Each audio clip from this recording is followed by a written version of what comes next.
Hello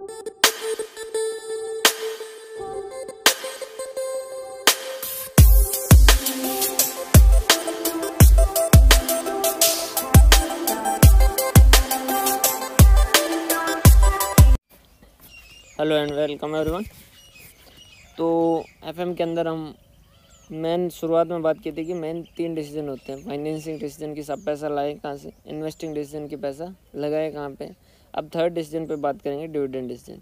financing decision के अंदर हम क्या कहते हैं कि भाई पैसा लेके आना है तो लेके आएंगे, तो वहाँ से लेके आएंगे जहाँ ओवरऑल कॉस्ट ऑफ कैपिटल क्या हो, कम हो, और रिस्क जो है वो कम हो, कंट्रोल डाइल्यूट कम हो, तो उसको हम क्या करेंगे, अपना फाइनेंसिंग का सोर्स बनाएंगे। इन्वेस्टमेंट में क्या बात की कि सब जो इन्वेस्टमेंट हमें क्या करेगा, सबसे ज़्यादा रिटर्न कमा के देगा, वहाँ पर हम क्या करेंगे, इन्वेस्ट करेंगे। अब यहाँ पर डिविडेंड डिसीजन के अंदर बात करते हैं कि साहब हमने कमा लिया है, अभी हमारे पास अर्निंग जो है वो अवेलेबल है, ठीक है, earning available for equity share holder है, बाकी के तो देनी है, बाकी में तो कोई बात ही नहीं है। Earning available for equity share holder मतलब कि इन्होंने एक पैसा लगाया था और इनके लिए इतना पैसा कमा के दिया हमने, समझ आ रही। बाकी का तो फिक्स्ड ऑब्लिगेशन था, उनका तो हमने दे दिया। इन्होंने क्या किया था, हमारे कम बिजनेस के अंदर इन्वेस्ट किया था, तो इनको हम क्या कहेंगे कि भाई तुम्हारे लिए ये अर्निंग है। सपोज ये अर्निंग है जो 5 लाख रुपये। अब इस 5 लाख में से कुछ पोर्शन है जो क्या करोगे, आप उनको बांटोगे, जैसे आप क्या कहते हो, डिविडेंड, जैसे आप क्या कहते हो, डिविडेंड। और कुछ पैसा आप क्या करोगे, रिटेन करोगे। क्या करोगे, रिटेन करोगे। जो डिविडेंड के रूप में बांटोगे वो कितना बांटोगे, उसे क्या कहते हैं, dividend pay out ratio. Suppose आप 40% बांटते हो तो 40% आपका dividend pay out ratio. Retain अगर करते हो 60% तो उस केस में ये क्या हो जाएगा, रिटेंशन रेशियो, और दोनों मिला के कितना होगा, 100% होगा रिटेंशन रेशियो, ठीक है। अब यहाँ पर प्रॉब्लम ये है, क्वेश्चन ये है जिसका हम सॉल्यूशन ढूंढने की कोशिश कर रहे हैं कि इस 5 लाख में से कितना बांटा जाए। सपोज अर्निंग 5 लाख है तो इस अर्निंग में से कितना बांटा जाए, 40% बांटा जाए, 30% बांटा जाए, 50% बांटा जाए, 100% बांटा जाए, या कितना बांटा जाए। तो उससे रिलेटेड ये चैप्टर है और ये इससे रिलेटेड बातें करता है कि भाई कितना बांटा जाए। तो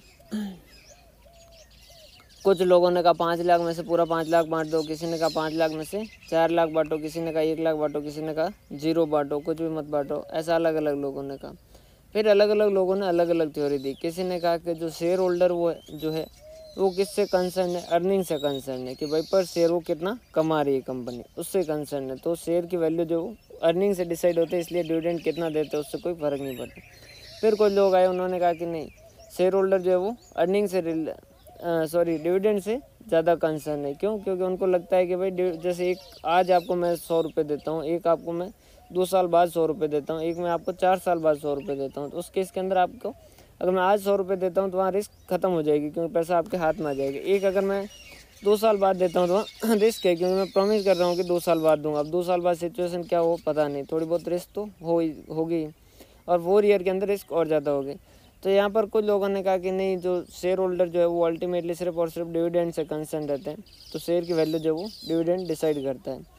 और कुछ लोगों ने कहा कि नहीं, डिविडेंड से कंसर्न नहीं, अर्निंग से कंसर्न है। अगर पर शेयर अपन 10 रुपये कमा रहे हैं तो शेयर की वैल्यू 10 रुपये से हो गया, अब उसमें से डिविडेंड कितना बांटते हो और कितना नहीं बांटते हो उससे कोई फ़र्क नहीं पड़ता, क्योंकि अल्टीमेटली इन्होंने कहा कि क्योंकि अल्टीमेटली शेयर होल्डर को पता है कि जो डिविडेंड बांटा वो इस पॉकेट में है, तो डिविडेंड नहीं बांटा वो इस पॉकेट के अंदर है। समझ पा रहे हो, जो डिविडेंड बांटा वो इस पॉकेट से निकाल के हमने इसमें डाल दिया और बाकी का इसमें रखा, तो अल्टीमेटली है तो दोनों हमारी पॉकेट के अंदर। तो इन्होंने कहा कि उससे फर्क पड़ता नहीं। तो अब हमारे बीच के अंदर हमारे लिए ये है कि भाई हमें ये समझना है कि हमें क्या करना चाहिए।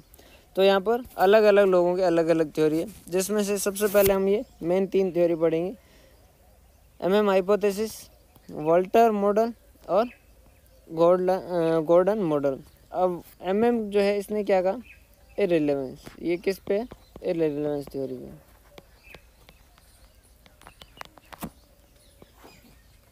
ये कैसी थ्योरी, इररिलेवेंस थ्योरी, मतलब कि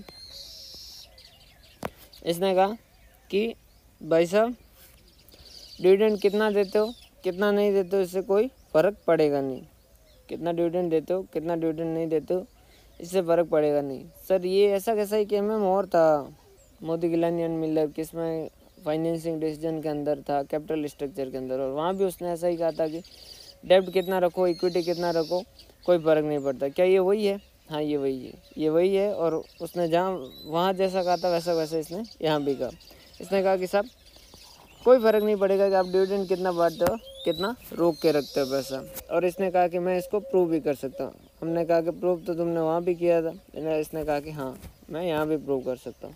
तो इसने क्या कहा कि जो शेयर की प्रेजेंट वैल्यू है वो क्या कैसे बनती है, P1 + D1 divided by 1 + KE। हमने कहा इससे क्या प्रूव हो जाता। उसने कहा सपोज आपने 100 रुपये का शेयर था, उस पर 10 रुपये कमाए।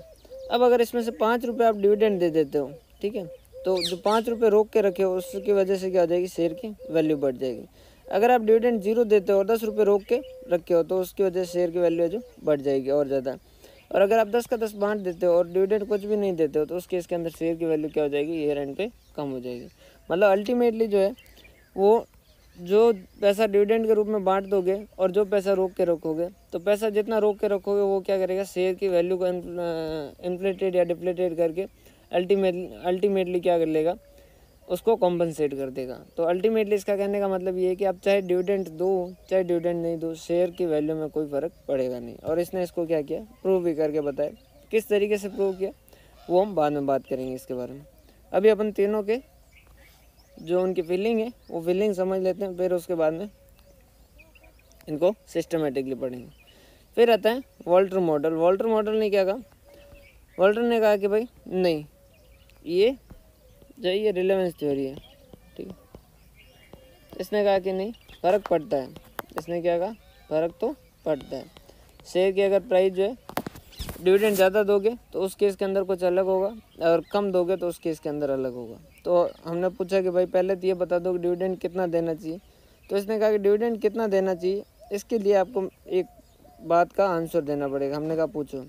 तो उन्होंने कहा कि आपकी रेट ऑफ रिटर्न क्या है वो पता करो। हमने कहा ठीक है। फिर आप पता करो KE का पता करो। हमने कहा ठीक है। कि फिर 3 सिचुएशन हो सकती है। पहली सिचुएशन हो सकती है कि रेट ऑफ रिटर्न जो है वो आपका ज़्यादा हो, मतलब कि जैसे आप कमा रहे हो सपोज 16% और KE है आपकी 10%, मतलब कि KE मतलब कॉस्ट ऑफ इक्विटी। अब कॉस्ट लग रही है 10% और कमा रहे हो आप 16%, तो उस केस में क्योंकि आप 6% ज़्यादा कमा रहे हो, इस वजह से आपको क्या करना चाहिए, रिटेन कितना करना चाहिए 100%, और पे आउट कितना हो जाना चाहिए आपका 0। कितना हो जाना चाहिए 0। अगर आपका रिटेन जितना कमा रहे हो उतनी को उतनी अर्निंग है तब आप इंडिफरेंस हो, कोई फ़र्क नहीं पड़ता आप रोक के रखो या नहीं रोक के रखो। अगर आप सपोज कमा रहे हो सिर्फ 10% और आपकी कॉस्ट लग रही है 16%, सपोज आप कमा रहे हो 10%, ठीक है, कंपनी के जो रेट ऑफ रिटर्न है वो 10% है, कंपनी कमा रही है 10% और उसकी कॉस्ट लग रही है 16%, तो उस केस के अंदर क्या कर दो, उस केस के अंदर आप लायक नहीं होगे पैसा रोक के रखो, क्योंकि आप रोक के रखोगे तो उनको 6% का नुकसान कर दोगे। तो इससे अच्छा क्या करो, तुम रोक के कुछ भी मत रखो, 100% का क्या कर दो, आउटपुट दे दो, मतलब उनको डिविडेंड के रूप में पैसा बांट दो। अब फिर इसने कहा कि अगर आपको शेयर की प्रेजेंट वैल्यू कैलकुलेट करनी है, अगर शेयर की प्रेजेंट वैल्यू कैलकुलेट करनी है तो वो 2 चीज़ें डिसाइड करेगी। कौन, एक तो D1 ईयर एंड पे डिविडेंड, ठीक है, और इसको पहले अलग अलग लिख के फिर समझ लेते हैं। उसने कहा कि शेयर की जो प्रेजेंट वैल्यू वो D1/KE, एक तो ये है, और एक जो आप E माइनस D है, मतलब कि जितना पैसा आपने रोक के रखा, सपोज आपने 5 रुपये पर शेयर कमाए थे और जिसमें से 2 रुपये बांट दिए, तो 3 रुपये जो आपने रोक के रखे, इस 3 रुपये पे क्या होगा, रेट ऑफ रिटर्न जो है उसके हिसाब से रिटर्न मिलेगा, और ये उसको डिवाइड बाई क्या करोगे, KE करोगे तो ये इसकी प्रेजेंट वैल्यू आ जाएगी। डिवाइड बाय वापस क्या करना पड़ेगा आपको, KE करना पड़ेगा ताकि इसकी प्रेजेंट वैल्यू आ जाए। हमने कहा सर कुछ भी समझ नहीं आया, वापस समझाइए। उसने कहा देखो सपोज आपके 5 रुपये EPS है, आपका क्या है 5 रुपये EPS है, जिसमें से सपोज आपने क्या किया, डिविडेंड दे दिया 2 रुपये और रिटेन पर शेयर कर दिया 3 रुपये। तो ये क्या कहता है, शेयर की प्रेजेंट वैल्यू अगर कैलकुलेट करनी है तो क्योंकि ये इक्विटी शेयर है तो इस केस के अंदर ये मामला कैसा रहेगा, ग्रोइंग परपेचुइटी जैसा। ग्रोइंग परपेचुइटी मतलब कि ये 2-2 रुपये आपको कंटिन्यूसली मिलते जाएंगे। हमने कहा ठीक है। तो उसने कहा कि 2 डिवाइडेड बाई सपोज के ई आपका 10% है और आर जो है वो आपका 15%। तो 2 डिवाइडेड बाई क्या कर दो 0.10, तो ये क्या हो जाएगी, इसकी परसेंट वैल्यू हो जाएगी। ये कैसे कैलकुलेट हुआ, ग्रोइंग परपेचुइटी में कैसे करते हैं, instalment divided by rate of interest, ऐसा ही करते हो। तो इसने कहा कि इंस्टॉलमेंट डिवाइडेड बाय के ई कर दो, ये इसकी परसेंट वैल्यू आ जाएगी डिविडेंड की। और क्योंकि डिविडेंड आप शेयर होल्डर को डिस्ट्रीब्यूट कर चुके हो तो अब इसमें कोई ग्रोथ होगी क्या, तो इसने कहा कि नहीं, डिविडेंड क्योंकि आप शेयर होल्डर को दे चुके हो तो इस वजह से इसमें आप कोई ग्रोथ होने के चांसेस है नहीं, क्योंकि वो पैसा आपने बांट दिया। सपोज 5 लाख रुपए कंपनी ने कमाए, ठीक है, उसमें से 2 लाख रुपए उन्होंने बांट दिए, तो अब इन पे कोई ग्रोथ होगी क्या, नहीं, क्योंकि ये पैसा कहाँ जा चुका है, शेयर होल्डर के पास जा चुका है। अब जो बचे 3 लाख, अब इन 3 लाख पे कि अपन कमाते कितना उसके हिसाब से डिसाइड होगा। अगर सपोज हम कमाते हैं 10% या 15%, जैसा भी कमाते हैं, तो उस हिसाब से उसकी क्या होगी, वैल्यू डिसाइड होगी। तो उन्होंने कहा कि ये जो 3 रुपये हैं आपके, इस पर आपकी सपोज रेट ऑफ रिटर्न जो है 15%, तो आप इस पर कितना कमाओगे, 15%, ठीक है। तो हमने कहा कितना कमाओगे आप, इस 3 पे 15% आप कितना कमाओगे, 0.45 रुपीज़ कमाओगे, ठीक है। और ये 0.45 रुपीज़, 0.45 रुपीज़, 0.45 रुपीज़ जो है वो ये कब तक कमाओगे, ये भी एक बार ये के ही छोड़ दीजिए, सपोज एक सेकेंड ना, 1 सेकेंड, वॉल्टर का क्वेश्चन जो है वो कहाँ दे रखा है, एक सेकेंड ना,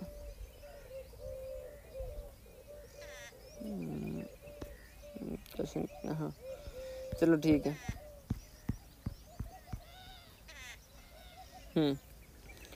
तो इसने क्या कहा कि ये जो तीन रुपये, इस पे क्या होगा, 15% के हिसाब से कमाई होगी। हमने कहा ठीक है। तो उसने कहा कि इस साल के एंड पे कितना हो जाएगा, ये 0.45 हो जाएगा। हमने कहा ठीक है। और इसने कहा कि ये जो है 0.45 ये क्या हो जाएगी, अर्निंग है जो कंटिन्यू होती जाएगी आने वाले सालों में। क्यों, क्योंकि ये पैसा रोक के रखा है, तो इस पर क्या हो जाएगा, फिर आगे क्या हो जाएगी, ग्रोथ होती जाएगी। तो इसने कहा कि इसकी जो है क्या करो, प्रेजेंट वैल्यू कैलकुलेट करो। हमने कहा कैसे, तो उसने कहा के ई से। हमने कहा ठीक है। तो ये हो गया 0.45 डिवाइडेड बाय 0.10, ये इसकी हो गई 4.5। तो ये क्या कह रहा है, इसने क्या कहा कि ईयर एंड पे 2 रुपये जो है डिविडेंड है, ये कंटिन्यू चलता रहेगा। और उसके अलावा 4.5 की अर्निंग जो है वो आपके कंटिन्यू चलती रहेगी। क्यों, क्योंकि इसने कहा कि ये पैसा रोक के रखा है, जिसमें 15% के हिसाब से आप कमाई करोगे और उसके हिसाब से आपकी ये जो है पैसा बढ़ता जाएगा। ठीक है। हमने कहा ठीक है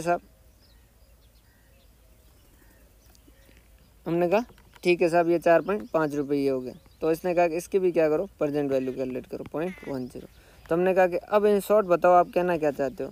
तो इसने कहा कि देखो बात ऐसी है कि अगर शेयर की प्रेजेंट वैल्यू की बात करें तो वो उसने कहा कि एक तो आपका ईयर एंड पे डिविडेंड ये चीज़, और उसके अलावा आपका जो ई माइनस डी है, जितना डिविडेंड बांटने के बाद में जो बचा है, ये 2 चीज़ें हैं जो शेयर की वैल्यू डिसाइड करेगी, मतलब ईपीएस अल्टीमेटली डिसाइड करेगा। लेकिन इसने कहा कि डिविडेंड है जो क्योंकि डिस्ट्रीब्यूट कर रहे हो तो उसके बाद में उसके ऊपर और कोई इम्पैक्ट देने की ज़रूरत नहीं। लेकिन जो आप पैसा रोक के रखे हो, फॉर्म के अंदर जो पैसा आप कंपनी में रोक के रखे हो, क्योंकि वो पैसा फॉर्म के अंदर रोक के रखे हो तो वो वापस क्या होगा, इन्वेस्ट होगा। और इन्वेस्ट होगा तो उस पर क्या होगा, वापस रिटर्न आएगा। और रिटर्न जो आएगा वो किस पे आएगा, आर पे आएगा, ठीक है, रेट ऑफ रिटर्न पे आएगा। और उसकी वापस प्रेजेंट वैल्यू कैलकुलेट करने के लिए क्या करो, के ई करो। तो ये क्या हो जाएगी, जो डिविडेंड है उसका और जो रिटेन है उन दोनों की वैल्यू आ जाएगी। और उन दोनों की आप, क्योंकि ये इक्विटी शेयर रहती है, जो डिविडेंड है ये भी कंटिन्यू चलता रहेगा और ये जो रिटेन अर्निंग है ये भी कंटिन्यू हर साल चलती रहेगी। तो इन दोनों की क्या कर दो, प्रेजेंट वैल्यू कैलकुलेट कर दो, तो आपकी P0 आ जाएगी। अब इसने इसको फिर आगे और समझाया भी। इसने कहा सपोज एक कंपनी है जो अगर इसकी रिटेन अर्निंग 15% है, तब तो इसे क्या करना चाहिए, शेयर जो वो उस पर क्या करना चाहिए, पैसा पूरा रोक के रखना चाहिए, क्योंकि कमा रहा है 15% और कॉस्ट लगी थी 10%, तो उसके शेयर की वैल्यू क्या होगी, बढ़ेगी। हमने कहा कैसे, तो उसने कहा जैसे 2 रुपये डिविडेंड है, ठीक है, प्लस 3 रुपये उसकी रिटेन अर्निंग है, 15% मतलब 0.15 डिवाइडेड बाई के ई मतलब 0.10 डिवाइडेड बाई 0.10। तो ये हो गया 3 × 0.15 divided by 0.1 4.5 plus 2 divided by 0.10 कितना हो गया 65। और इसने कहा कि अगर आप ये नहीं फॉलो करोगे तो उस केस के अंदर आपकी शेयर की वैल्यू है जो कम होती जाएगी। हमने कहा कि चलो ठीक है, आप मान लेते हैं कि क्या हुआ कि भाई इस केस के अंदर आपको क्या करना चाहिए था, क्योंकि आपकी रिटेन अर्निंग पे रेट ऑफ रिटर्न 15% था, आपको डिविडेंड देना ही नहीं चाहिए था, ठीक है, लेकिन आपने 2 दिया। अगर डिविडेंड ना देते तो क्या होता, शेयर की वैल्यू इसने कहा कि तो उस केस के अंदर ज़्यादा होती। हमने कहा कि चेक करके बताओ, तो 0 डिविडेंड, 5 पूरा का पूरा retain earning 0.15 divided by 0.10 divided by 0.10, तो 5 इंटू 0.15 डिवाइडेड बाई 0.10, तो इसमें वैल्यू कितनी आ गई 5 into 0.15 divided by 0.1 divided by 0.1, तो ये आ गई इसकी 75। तो इसने कहा कि ये जो इसकी हाईएस्ट वैल्यू। और हमने कहा कि अगर पूरा 100% डिविडेंड दे दे तो उसने कहा कि क्योंकि रेट ऑफ रिटर्न ज़्यादा है तो डिविडेंड आपको देना नहीं चाहिए, फिर भी अगर आप जिद करके डिविडेंड दोगे तो शेयर की वैल्यू जो कम होगी। हमने कहा कि चेक करेंगे, तो इसने कहा कर लो 5 + 0 into 0.15 divided by 0.10 divided by 0.10, तो ये कितना आ जाएगा 50 रुपये। तो इसने कहा कि आपका क्या करना होगा, रेट ऑफ रिटर्न देखना होगा और के देखना होगा। अगर रेट ऑफ रिटर्न ज़्यादा है तो उस केस के अंदर डिविडेंड ना देना फ़ायदेमंद है, और अगर रेट ऑफ रिटर्न कम है के से तो उस केस के अंदर डिविडेंड देना फ़ायदेमंद है। और इस तरीके से इसने अपनी बात है जो रखी। अभी आपको थोड़ा बहुत समझ आएगा, लेकिन अपन क्वेश्चन करेंगे तो पूरा अच्छे से समझ आ जाएगा। और फिर गॉर्डन मॉडल तो आपका जो नॉर्मली आप पढ़ते आए हो D1/KE-G जो है ये गॉर्डन का ही मॉडल है, ठीक है। और ग्रोथ रेट कैसे कैलकुलेट करते हैं ये अपन पहले भी बात कर चुके हैं, एक बार फिर बात कर लेते हैं। B/R, ठीक है। B मतलब कि retention ratio multiply by rate of return, ठीक है। कहाँ बात किया था इस फॉर्मूले को, कहाँ पे समझाया था हमने, फाइनेंसिंग डिसीजन के अंदर जो कॉस्ट ऑफ कैपिटल है उसके क्वेश्चन जब किए थे तब मैंने ये आपको फार्मूला समझाया था। क्लियर है भाई। तो ये यहाँ इस तरीके से 3 फार्मूले हैं और 3 बातें हैं, ठीक है। 3 तरीके के लोगों ने 3 अपनी थ्योरी दी है। तो यहाँ आइए अपन इनके क्वेश्चन करते हैं, जैसे क्वेश्चन करेंगे वैसे वैसे आपको ये और ज़्यादा क्लियरिटी आएगी। पेज ले लेते हैं, इसको समझाने के लिए आपको जगह की जरूरत पड़ेगी। AB engineering limited belongs to a risk class 4 which capitalisation rate is 10%। वो कह रहा है कि हमारी KE जो है वो कितनी 10% है, ठीक है। It currently has outstanding 10,000 share selling at 100 each. वो अभी कह रहे हैं कि P0 कितनी, अभी शेयर के प्राइस कितनी 100। The firm is contemplating to declaration of dividend of ₹5 per share at the end of current financial year. वो क्या कह रहे हैं कि डिविडेंड कितना दिया जाना चाहिए,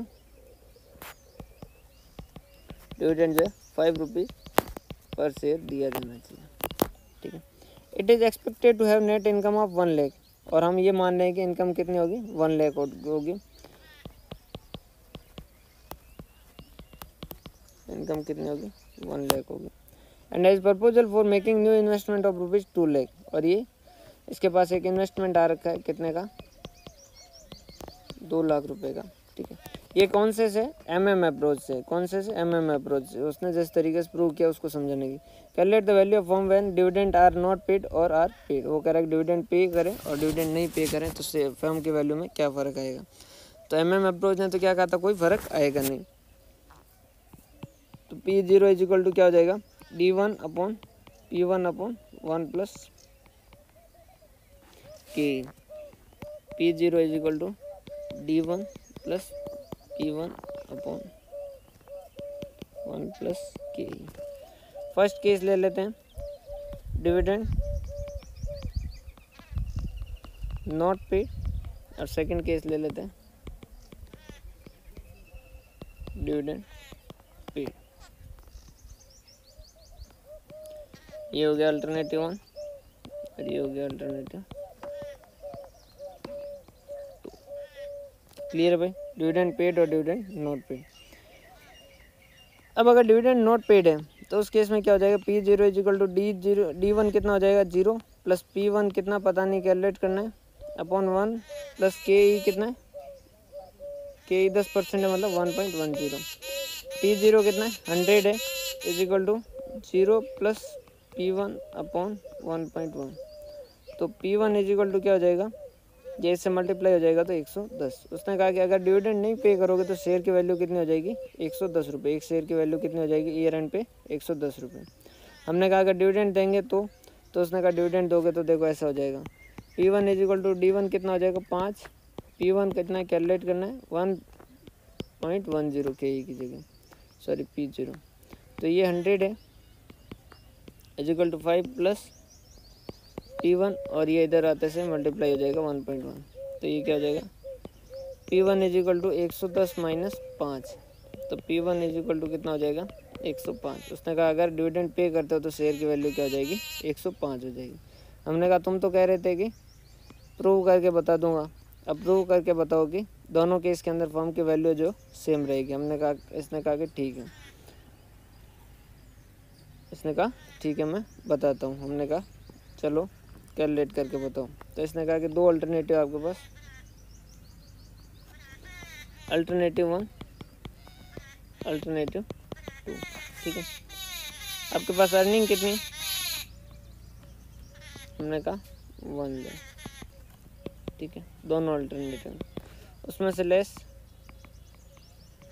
डिविडेंड कितना है, पहले में तो हमने कहा दे ही नहीं रहे, दूसरे में 5 रुपये पर शेयर के हिसाब से 10,000 शेयर है तो कितना देंगे 50,000 देंगे। तो उसने कहा कि रिटेन अर्निंग कितनी,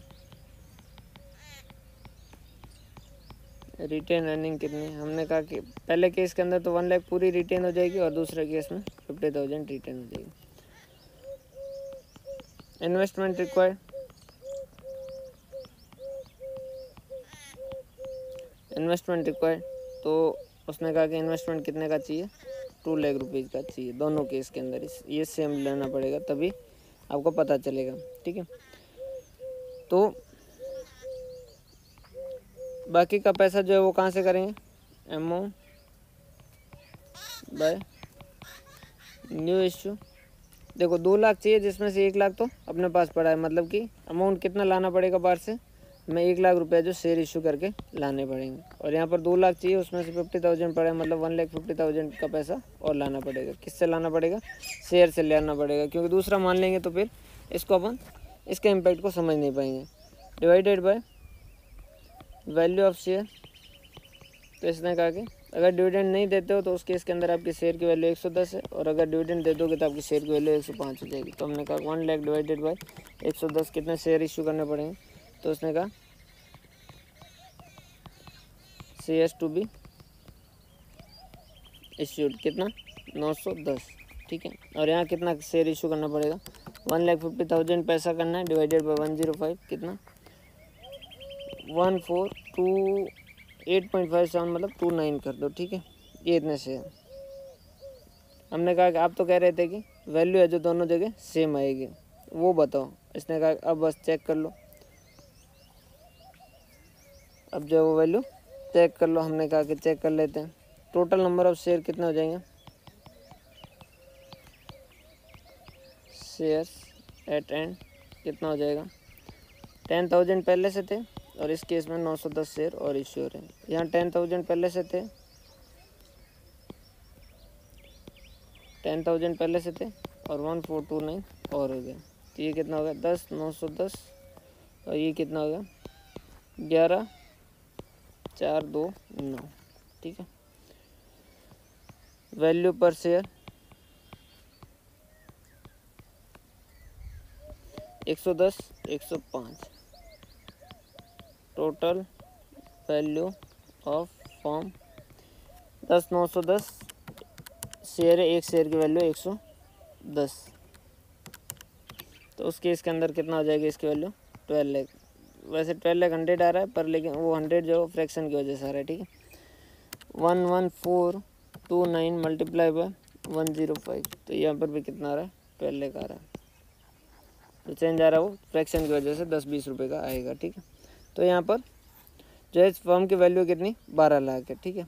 हमने कहा कि 12 लाख, इस MM ने कहा कि देखो 12 लाख दोनों के इसके अंदर फर्म की वैल्यू। हमने कहा कि वो इन्वेस्टमेंट वगैरह, तो उसने कहा कि वो तो अल्टीमेटली बात वही है। हमने कहा बात वही कैसे है, तो उसने कहा देखो इसमें से 2 लाख रुपये इन्वेस्टमेंट के जाएंगे, ठीक है, यहाँ भी जाएंगे, यहाँ भी जाएंगे, ठीक है। और रिटेन अर्निंग आपके यहाँ पर कितने थे 1 लाख थी और यहाँ पर कितने थे 1 लाख थी। हमने कहा कि क्यों भाई 1 लाख की अर्निंग क्यों, उसके अलावा 50,000 का जो डिविडेंड पे किया उसका क्या होगा, जो 50,000 का आपने डिविडेंड पे किया उसका क्या होगा।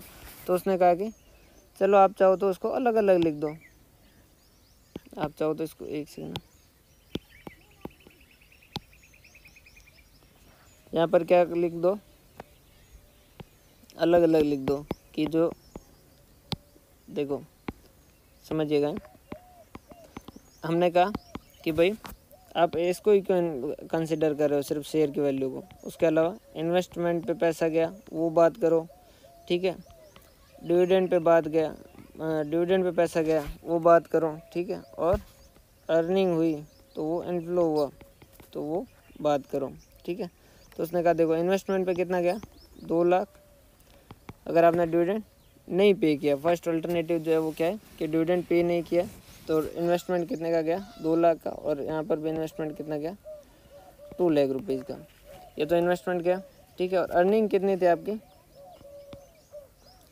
1 लाख थी और यहाँ पे कितनी थी 1 लाख थी, ठीक है। इसमें से सपोज आपने क्या किया डिविडेंड नहीं दिया है, अगर डिविडेंड नहीं दिया तो उस केस के अंदर ये जो है 2 लाख इन्वेस्टमेंट के गए और 1 लाख की अर्निंग हुई, 2 लाख इन्वेस्टमेंट के गए, 2 लाख इन्वेस्टमेंट के गए और अर्निंग है 1 लाख 1 लाख। हमने कहा कि इसमें डिविडेंड नहीं गया, इसमें डिविडेंड का भी तो गया ना 50,000, वो कंसिडर करो। तो उसने कहा कि भाई साहब ऐसी बात है, यहाँ पैसा भी तो 1429 शेयर पे कितना आया 1429 शेयर इंटू 105 कितना आया 1,50,000 रुपीज़ आया, और यहाँ कितना आया 910 मल्टीप्लाई बाय कितना 110, तो कितना आया यहाँ पर 1 लाख आया, तो यहाँ 1 लाख आया और यहाँ 1,50,000 आया, तो यहाँ अल्टीमेटली पैसा भी तो ज़्यादा आया, ठीक है।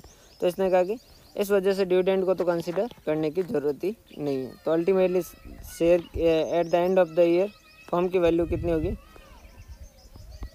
यहाँ पे 11 लाख होगी और यहाँ भी कितनी होगी 11 लाख होगी।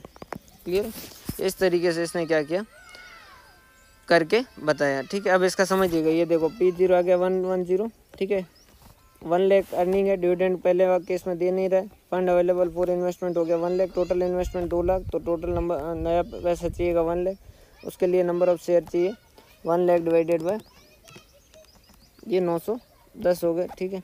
तो total eight the end of firm की वैल्यू क्या हो जाएगी 100 प्लस 910 मल्टीप्लाई बाय 110, 10,910 शेयर हो गए ये दोनों मिला के, मल्टीप्लाई बाय 110, उसमें से माइनस 2 लाख और प्लस 1 लाख, ठीक है। तो ये हो गए फर्म के eight the end of the value total 11 lakh जो हमने कैलकुलेट की, डिवाइडेड बाय 1.10, तो ये इसकी परसेंट वैल्यू आ जाएगी 10 लाख।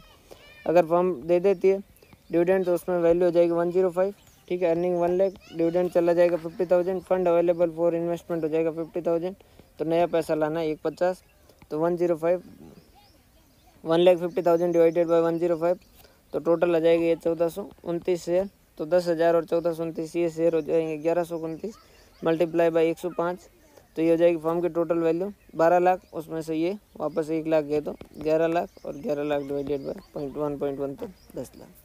तो इसने इस तरीके से अपनी बात है जो रखी, ठीक है।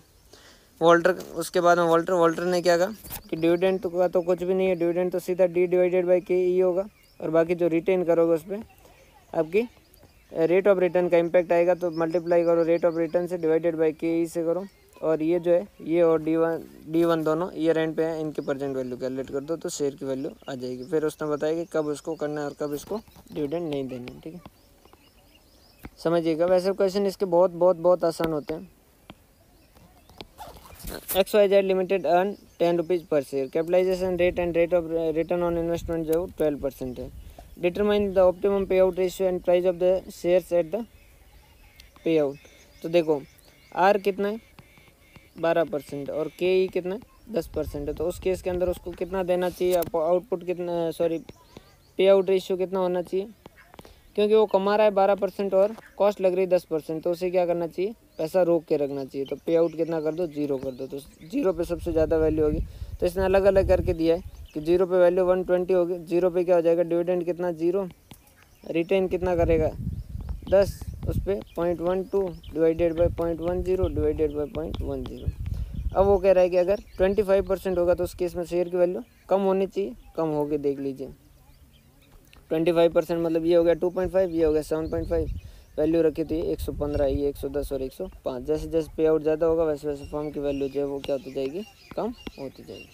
क्लियर? शायद इस पर और क्लास रिकॉर्ड हो रखी है पहले ही। उसके बाद में illustration third, the following figure are collected from the annual report of XYZ limited. Net profit जो है वो 30 लाख है, आउटस्टैंडिंग 12% प्रेफरेंस शेयर जो है वो 100 है, number of equity share 3 lakh है, rate of return on investment है 20% और ये 16%। Compute the approximate dividend pay out ratio so as to keep the share price at 42 using Walter model. तो यहाँ पर आपको थोड़ा समझना होगा। देखो वो क्या कह रहा है कि भाई शेयर की वैल्यू जो है वो कितना है, P0 कितना रखना है 42। अब वो कह रहा है कि आप बताइए कि इसमें से डिविडेंड पे आउट रेशियो जो है वो क्या रखें। थोड़ा सा ध्यान समझिएगा। तो आपको पहले तो क्या करना होगा, D1 और E1 कैलकुलेट करना होगा। लेकिन D1 कैलकुलेट कर सकते हैं क्या? नहीं। लेकिन हम ई कैलकुलेट जरूर कर सकते हैं कि अर्निंग कितनी। वो कैसे कैलकुलेट कर सकते हैं कि नेट प्रॉफिट है 30 लाख, जिसमें से 100 लाख पे 12% के हिसाब से मतलब 12 लाख का तो प्रेफरेंस डिविडेंड चला जाएगा। तो earning available for equity share holder कितना हो जाएगा, earning available for equity share holder 18 lakh हो जाएगा, divided by number of share कितना है 3 लाख। तो पर शेयर कितना हो जाएगा, EPS 6 रुपये पर शेयर जो है इसका क्या हो जाएगा, EPS हो जाएगा। ठीक है। रेट ऑफ रिटर्न कितना है 20% है, R जो है वो कितना है 20% है, और KE जो है वो कितना है, यार ये पूरा लिख रखा है क्या, एक सेकंड आगे कहाँ तक कर रखा है,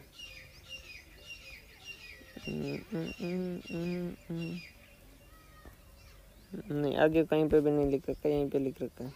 ठीक है, कौन सा था इलस्ट्रेशन थर्ड था। देखो के कितना है 16%। ठीक है। अब क्या करें, डिविडेंड पे आउट रेशियो कितना है पता नहीं, तो D कितना है X मान लो, तो E कितना हो जाएगा 6 - X। समझ पा रहे हो? सॉरी D है जो क्या मान लो X मान लो, क्योंकि अपने को पता नहीं कि उसमें से वो बांट कितना रहा है वो पता नहीं। तो वो क्या कह रहा है, इसका फॉर्मूला क्या, P0 = D1 + E - D × R divided by KE divided by KE। तो इस केस के अंदर क्या हो जाएगा, D1 कितना है भाई X मानना पड़ा। ठीक है। E कितना है 6 रुपये, उसमें से D कितना X है, मल्टीप्लाई बाय 0.12 कितना है, सॉरी 0.2 है, rate of return on investment कितना है 0.2, तो ये कितना हो जाएगा 0.2, और KE 0.16 डिवाइडेड बाय 0.16 = कितना 42। तो इसके बाद में क्या कर देंगे, क्रॉस मल्टीप्लाई कर देंगे,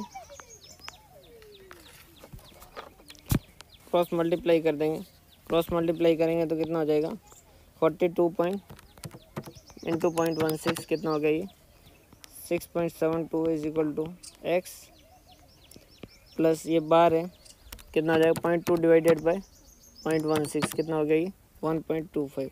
तो 1.25 को मल्टीप्लाई करेंगे, 1.25 को मल्टीप्लाई करेंगे 6 से, तो ये कितना हो जाएगा 7.5, और ये कितना हो जाएगा 1.25x माइनस का 1.25x। तो ये कितना हो जाएगा x प्लस का और माइनस का 1.25, तो 0.25x माइनस का = 6.72 - 7.5 कितना हो गया 0.78 माइनस के 0.78। तो x = कितना हो जाएगा माइनस के 0.78 डिवाइडेड बाय माइनस के 0.25। तो ये कितना हो जाएगा x = 3.2। ठीक है, divided by 0.25,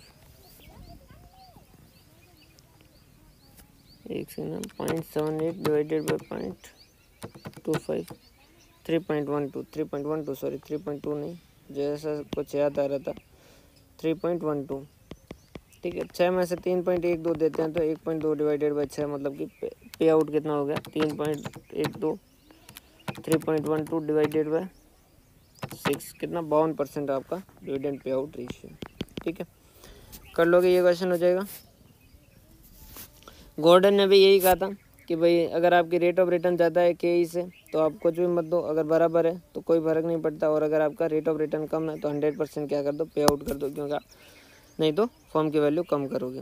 from the following annual report net profit 30 lakh और ये 100 लाख के 12% के हिसाब से, तो ये 30 माइनस इनका 12 लाख का ब्याज प्रेफरेंस डिविडेंड चला गया, बाकी बचा 18 लाख। नंबर ऑफ शेयर है 3 लाख, तो EPS कितना हो जाएगा 6 रुपये। ये सेम इक्वेशन दे रखा है। Calculate using the Gordon when dividend pay out is 25%, 50% and 100%। तो क्वेश्चन शुरू करने से पहले ही देख लीजिए फर्म की वैल्यू जो सबसे ज़्यादा कहाँ होगी। यहाँ डिविडेंड पे आउट रेशियो होना कितना चाहिए, रिटर्न है 20% और कॉस्ट कितनी 16%, मतलब कि पे आउट कितना होना चाहिए 0%। तो जितना 0% होना चाहिए, लेकिन पे करो तो कम से कम करो, तो सबसे ज़्यादा वैल्यू यहाँ होगी, फिर उसके बाद में यहाँ होगी और फिर उसके बाद में यहाँ होगी। क्यों, क्योंकि इसका फॉर्मूला क्या है D1/KE माइनस G। ठीक है, और ग्रोथ रेट कैसे कैलकुलेट करते हो, ग्रोथ रेट कैलकुलेट करते हो आप B/R। B किसे कहते हैं रिटेंशन रेशियो में। ठीक है, तो अगर 25% होगा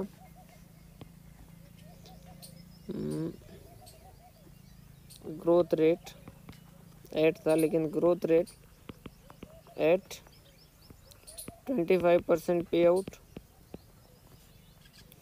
50% पे आउट एंड 100% पे आउट। अगर 50% पे आउट 25% पे आउट मतलब 0.75 रिटेन इंटू 20% इंटू 0.2 कितना हो जाएगा 0.75। थोड़ा सा ध्यान समझिएगा भाई, कहाँ चला गया 0.75 रिटेन है। ठीक है, 20% है इसका रेट ऑफ रिटर्न है, मतलब कि इसकी ग्रोथ रेट है जो क्या हो जाएगी 20 इंटू 0.75 कितना परसेंट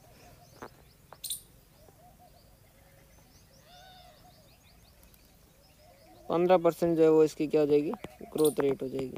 ठीक है, सेकंड केस 50% अगर रिटेन करते हैं तो उस केस में क्या हो जाएगा 50% रिटेन 50% पे आउट और 20 मतलब कि कितना ग्रोथ रेट 0.10। थर्ड में 100% है मतलब कि 0 इंटू 20 मतलब कि ग्रोथ कितना होगा 0। ठीक है, अब D1 के हिसाब से फॉर्मूला रख दीजिए। कितना 6 है, 6 का पहले में 25% पे आउट है, तो 6 का 0.25 कितना है 1.5 डिवाइडेड बाई KE कितना है 0.16 माइनस 0.15, तो कितना हो जाएगा 1.5 डिवाइडेड बाई 0.1 कितना हो जाएगा, सॉरी 1.5 डिवाइडेड बाई 0.01 150 रुपये। अब जैसे जैसे डिविडेंड ज़्यादा दोगे वैसे वैसे फॉर्म की वैल्यू जो क्या हो जाएगी कम हो जाएगी। 50% देते हो मतलब 3 रुपये का डिविडेंड देते हो 0.16 माइनस 0.10, तो यहाँ आ रही है 50 रुपये, यहाँ आ रही है 37.5 रुपये। तो जैसे जैसे देते जाओ वैसे वैसे कम होता जाएगा। कारण क्या है इसका, क्योंकि इसने कहा कि अगर आप कमा ज़्यादा रहे हो तो डिविडेंड कम दो। ठीक है, इसके बाद में और अप्रोच कौन सी, ये बर्ड इन हैंड थ्योरी, और ये तो आपको ज़्यादा इसके अंदर कोई दिक्कत वाली बात है नहीं, पढ़ लीजिएगा। डिविडेंड डिस्काउंट मॉडल ये भी अपन ने देख ही रखा है। इस चैप्टर को आपको ज़्यादा दिक्कत इस वजह से नहीं आ रही क्योंकि कॉस्ट ऑफ कैपिटलाइजेशन के अंदर हम ये इसको थोड़ा बहुत पढ़ भी चुके हैं। ठीक है, तो डिविडेंड डिस्काउंट मॉडल के अंदर क्या करेंगे, जितना भी है वो सारा सारा हम क्या कर देंगे उसका प्रेजेंट वैल्यू कर देंगे। जीरो ग्रोथ रेट है तो क्या कर देंगे D डिवाइडेड बाई KE, अगर कांस्टेंट है तो D divided by KE minus G, और वेरिएबल ग्रोथ है तो उस केस के अंदर अपने को अलग अलग कैलकुलेट करना होगा। ये क्वेश्चन इलस्ट्रेशन 5 कर लीजिएगा, D दे रखा है KE दे रखा है। इलस्ट्रेशन 6 कर दीजिएगा, D दे रखा है ये देख लो XYZ company having share capital of 10 lakh of 10 each, it distributed current dividend of 20% per annum. अभी उन्होंने कितना दिया 20% के हिसाब से दिया, मतलब 10 का 20% मतलब 2 रुपये। एनुअल ग्रोथ है जो 2%, तो ये जो 2 रुपये ये D0 है, अभी दिया है, डिस्ट्रीब्यूटेड अभी उन्होंने किया है, तो आगे वाले साल में कितना करेंगे, D1 कितना होगा 2 प्लस कितना परसेंट, डिविडेंड कितना दिया है 20% दिया है, ठीक है। तो 2 रुपये दिया है, 2 प्लस अगले साल कितना हो जाएगा 2 प्लस 2%, मतलब कि 2.04। समझ पा रहे हो, 2 रुपये इस साल दिया लेकिन 2% ग्रोथ हो जाएगी, मतलब कि 2.04, ठीक है। ये हो गया 2.04 KE माइनस जी करके इसकी वैल्यू जो कैलकुलेट कर दो। अगर वेरिएबल है तो उस केस के अंदर आपको थोड़ी समझना पड़ेगा कैसे। जैसे वेरिएबल के अंदर भी क्या होता है, अगर जैसे डिविडेंड ग्रोथ रेट है जो चेंज होती रहती है, तो उस केस के अंदर आप फिर प्रेजेंट वैल्यू कैलकुलेट करना मुश्किल हो जाता है। इस वजह से यहाँ पर जो क्वेश्चन है वो कैसे कि या तो 5% हो तो कैलकुलेट करके बताओ, 4% हो तो करके बताओ, 3% हो तो करके बताओ, जो ईजी हो जाता है। Firm had paid dividend at ₹2 per share last year. It estimated growth of the dividend from the company is estimated to be 5% per annum. Growth जो 5%. Determine the estimated market price of the equity share if estimated growth rate of dividend is rises to 8%. पहले तो 5% के हिसाब से करना है, तो ये D01 प्लस जी की जगह पेड है, ये हमेशा ध्यान रखना। हमें क्या चाहिए D1 चाहिए, मतलब ईयर एंड पे चाहिए। तो अगर डिविडेंड इस साल मतलब पीछे वाले साल का दे रखा है तो उस केस के अंदर इस साल के एंड पे कितना देंगे वो पता करना है। तो 2 रुपये है, तो D1 कितना हो जाएगा 2 प्लस 5% ग्रोथ के हिसाब से कितना हो जाएगा 2 प्लस 5% कितना 2.1 डिवाइडेड बाई KE कितना है KE कितना 0.15 माइनस ग्रोथ रेट कितना है 0.05। वो कह रहा है अगर रेट जो है वो कितना हो जाए 8% हो जाए तो 2 प्लस 8% D1 कितना हो जाएगा 2 प्लस 8% कितना हो जाएगा 2.16 डिवाइडेड बाई 0.15 माइनस 0.08। थर्ड जो है वो उस केस में कितना हो जाएगा D1, अगर वो कह रहा है कि फॉल टू 3% तो 2 प्लस 3%, तो डिविडेंड कितना हो जाएगा 2 प्लस 3% कितना हो जाएगा 2.06 डिवाइडेड बाई 0.15 माइनस 0.03, ठीक है। एजम्पशन वगैरह देख लीजिएगा। हाँ, अब इसके बाद में ये एक ट्रेडिशनल जो है ट्रेडिशनल वाली जो थ्योरी है वैसे बेकार ही है बहुत ही, ठीक है, लेकिन है एग्जाम में स्टडी मटेरियल में तो पढ़ना तो पड़ेगा। According to traditional position expounded by the Graham and Dodd, उसने क्या किया था, उसने फॉर्मूला दिया था। इसने कहा देखो एक मार्केट मल्टीप्लायर कैलकुलेट करो और डी और जो मेन कंसर्न होता है उनका वो डिविडेंड्स होता है, और अर्निंग जो उसको क्या कर दो डिवाइड बाय 3 कर दो, क्योंकि अर्निंग पे इतना कंसर्न नहीं होता है जितना डिविडेंड पे होता है। इसलिए उसने कहा अर्निंग में डिवाइड बाय 3 कर दो और डी में कुछ भी मत करो। अब ऐसा उसने क्यों कहा, उसके दिमाग में ऐसा ही आया, ठीक है। और मार्केट का मल्टीप्लायर कैलकुलेट कर दो, उस तरीके से शेयर की वैल्यू कैलकुलेट हो जाएगी, ठीक है। अब इसका ये फॉर्मूला, इसमें ज़्यादा लॉजिक आपको समझ आएगा नहीं, ये उसको ये पता था, उसके साथ ये राजा जो दफन हो गया ग्राम और डॉट के साथ। तो अर्निंग पर शेयर जो है वो 30 है, dividend pay out is 60%, dividend pay out 60% मतलब कि 30 का 60% कितना हो गया 18, ठीक है। और डिटरमाइन द प्राइस, तो ये हो गया 18 यहाँ पर रख दो, ये 30 डिवाइडेड बाई 3 कर दो, और मल्टीप्लायर वो कह रहा है 2 है उसके हिसाब से कर दो। तो ये तो फॉर्मूला वैल्यू रखनी है। तो फॉलोइंग इन्फॉर्मेशन फॉर्मूला याद कर लीजिएगा भाई ये रिगार्डिंग द इक्विटी शेयर, इसमें समझाने लायक है नहीं क्योंकि ये उसके साथ ही था, उसको ही पता था, ठीक है। मार्केट प्राइस जो 58.33, डिविडेंड पर शेयर 5 है और मल्टीप्लायर जो है 7 है। According to Graham and Dodd approach the dividend policy compute EPS। अब आपको EPS कैलकुलेट करना है, जबकि उसने क्या कर रखा है मार्केट प्राइस दे रखा है, तो ये 58.33 दे रखा है इज इक्वल टू मल्टीप्लायर कितना है 7 है, डिविडेंड कितना है 5 है, और अर्निंग कितना है कैलकुलेट करना है डिवाइडेड बाय 3। कुछ भी नहीं, ये इसके डिवाइड में चला जाएगा तो ये कितना हो जाएगा 58.33 डिवाइडेड बाय 7, तो ये कितना हो गया 8.332 is equal to 5 plus E divided by 3। ये 5 इधर आते से माइनस हो जाएगा, तो 3.332 is equal to E divided by 3।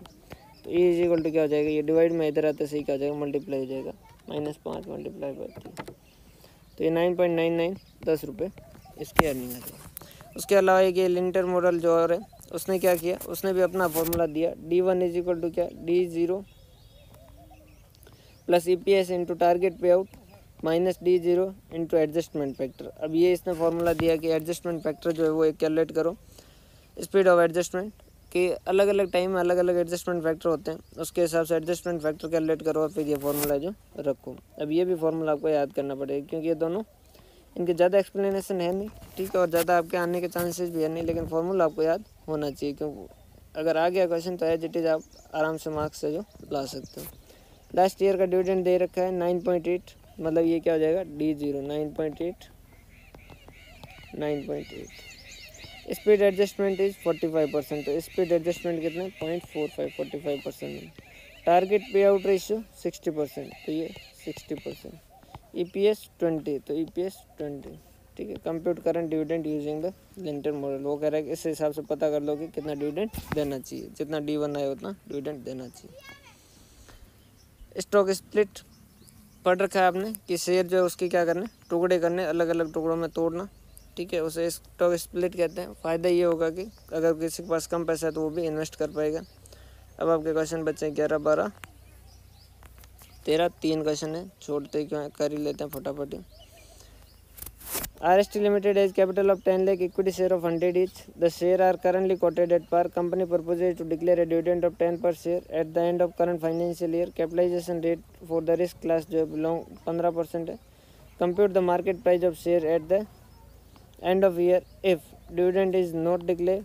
If dividend is declared, assuming that the company's paid dividend has a net profit of 5 lakh and the new investment is 10 lakh during the period, how much new share must be issued using the MM model? Same as illustration one है, बस amount है जो change किया है, ठीक है। तो इसको आप खुद से कर लीजिएगा, सेम एज इलस्ट्रेशन वन है। समझ पा रहे हो बात? सेम ऐसा ही क्वेश्चन था ना भाई, कि ये इन्फॉर्मेशन दे रखी थी कि डिविडेंड अगर नहीं डिक्लेयर करते हैं तो क्या होगा, और डिविडेंड डिक्लेयर करते हैं तो क्या होगा। वैसे मैं यहाँ से बता देता हूँ, KE दे रखा है, नंबर ऑफ शेयर दे रखा है और करंट मार्केट प्राइस दे रखा है। नेट प्रॉफिट 5 लाख है और एक्सपेक्टेड डिविडेंड 10 पर शेयर के हिसाब से कितना होगा, 1 लाख का एक्सपेक्टेड डिविडेंड है, ठीक है। और इन्वेस्टमेंट है 10 लाख का। अगर नहीं डिविडेंड दोगे तो P1 अपॉन 0 ये उसके हिसाब से 112 आ जाएगी, और डिविडेंड डिक्लेयर तो P1 और ये D1 की जगह 10 रुपये उसके हिसाब से 102 आ जाएगी। फिर दोनों वो कैलकुलेट करना, 5 लाख अगर डिविडेंड देते हो, फंड रिक्वायर्ड फॉर डिविडेंड अगर 1 लाख दे देते हो तो 4 लाख ही बचेंगे ये, ठीक है। टोटल इन्वेस्टमेंट है 10 लाख का, बाकी बचेंगे 6 लाख। तो नंबर ऑफ शेयर कितने इशू करने पड़ेंगे, 5883। यहाँ तक ही पूछा है इसने क्वेश्चन में।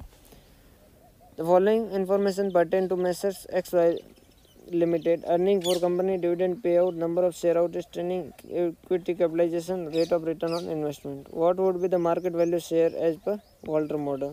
वो कह रहा है कि वॉल्टर के हिसाब से क्या होगा, तो क्या कर देंगे, D1 plus E minus D into R upon KE upon KE, ठीक है। D1 दे रखा है क्या, डिविडेंड पे आउट रेशियो कितना है,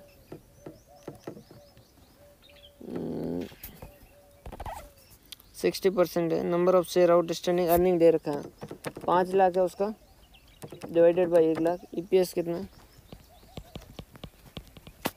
5 रुपये, ठीक है। 5 लाख रुपए कमाते 1 लाख शेयर पे, तो 1 शेयर पे 5 रुपये, ठीक है। और डिविडेंड जो है वो कितना हो जाएगा, 60%, मतलब कि 3 रुपये, ठीक है। ये हो गया। और E माइनस D रिटेन कितना हो गया, 2 रुपये। R दे रखा है, KE दे रखा है, KE दे रखा है, तो फॉर्मूला में वैल्यू ही रखनी है, ठीक है। ये हो गया 3, 0.15, 0.12, 5 माइनस 3 2 और 0.12, ठीक है। अब इसने क्या पूछा, what would be the optimum dividend pay out ratio. Optimum pay out ratio, क्योंकि R जो है वो क्या है, ज़्यादा है KE से, इस वजह से उसका क्या होना चाहिए, डिविडेंड पे आउट रेशियो 0 होना चाहिए। समझ पा रहे हो बात? अगर हम कमा ज़्यादा रहे और कॉस्ट कम लग रही है तो हमें डिविडेंड पे आउट रेशियो कम होना चाहिए, और अगर वो होता है तो शेयर की वैल्यू 52.08 हो जाएगी। Again taking an example of 3 different form, growth, normal and declining form, calculate the golden help the following. आपको तीनों में पता करना है। R जो है वो 15%, 10%, 8%, KE 10%, 10%, 10%, अर्निंग जो है 10%, 10 रुपये, 10 रुपये, 10 रुपये। रिटेन अर्निंग है जो 60%, 60% और 60% है। 1 माइनस B मतलब कि पे आउट रेशियो 40%, 40%, 40%। पहली है ग्रोथ, अगर R ज़्यादा है तो उस केस के अंदर फर्म को क्या करना चाहिए, अपना 100% पे आउट करना चाहिए, ठीक है। लेकिन अगर वो कम भी पे आउट करेगी, सॉरी पे आउट करना कितना चाहिए 100%, लेकिन कम कर रही है, कम करेगी तो शेयर की वैल्यू क्या हो जाएगी कम हो जाएगी। ठीक, तो पहले तो ग्रोथ रेट कैलकुलेट करनी पड़ेगी। वो कैसे कैलकुलेट होगी, कौन सा है, गॉर्डन मॉडल है ना। तो इसमें कैसे होगी, बी इंटू आर। तो आर कितना है, 15% है, 15 इंटू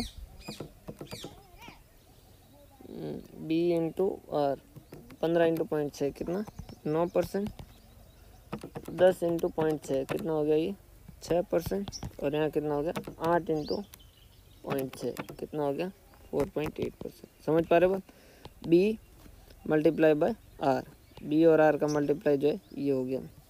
तो 15 इंटू 60%, 10 इंटू 60%, 8 इंटू 60%, तो ये ग्रोथ रेट आ गई। ठीक है, अब जो है D1 कैसे कैलकुलेट कर देंगे,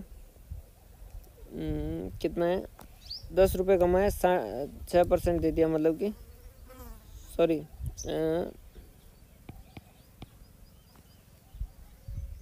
कितना दे रहे हैं, 60% दे रहे हैं, सॉरी रिटेन अर्निंग है तो 60% है। हाँ, डिविडेंड कितना हो गया 40%, सही सॉरी, डिविडेंड 40%, मतलब कि डिविडेंड कितना हो गया 10 रुपये कमाए, उस पर एक सेट अलग पेन अलग ले दे, 10 रुपये कमाए, उस पर 10 रुपये पे कितने रुपए बांटे आपने, 40%, मतलब कि 4 रुपये बांटे, 10 रुपये पे 4 रुपये बांटे, 10 रुपये का 40%, 4 रुपये बांटे, तो आपने 4 रुपये बांटे हैं। ठीक है, डिवाइडेड बाई क्या कर दोगे 0.10 माइनस ग्रोथ रेट जो है वो कितना है 0.09। ठीक है, सेकंड केस में 4 divided by 0.10 minus growth rate कितना है 0.06। थर्ड केस के अंदर 4 डिवाइडेड बाई 0.10 माइनस 0.048, ये शेयर की वैल्यू आ जाएगी अलग अलग सिचुएशन। ठीक है, पर इसको करना है। तो इस तरीके से आपका ये डिविडेंड डिसीजन का चैप्टर कंप्लीट होता है। इजी चैप्टर है, 2 फॉर्मूले तो आपको याद करने, बाकी तीनों आपको मैंने समझा दिए, मेनली इन तीनों के आते हैं। ठीक है, लेकिन बाकी 2 भी याद जरूर कर लीजिएगा, क्योंकि छोटे से पॉइंट की वजह से बिना फालतू नंबर कटे, उससे अच्छा है उसको याद करके ख़त्म कर दीजिए। बहुत बहुत धन्यवाद। अगर लेक्चर पसंद आया तो आगे शेयर ज़रूर करें, चैनल को सब्सक्राइब जरूर करें। बहुत बहुत धन्यवाद।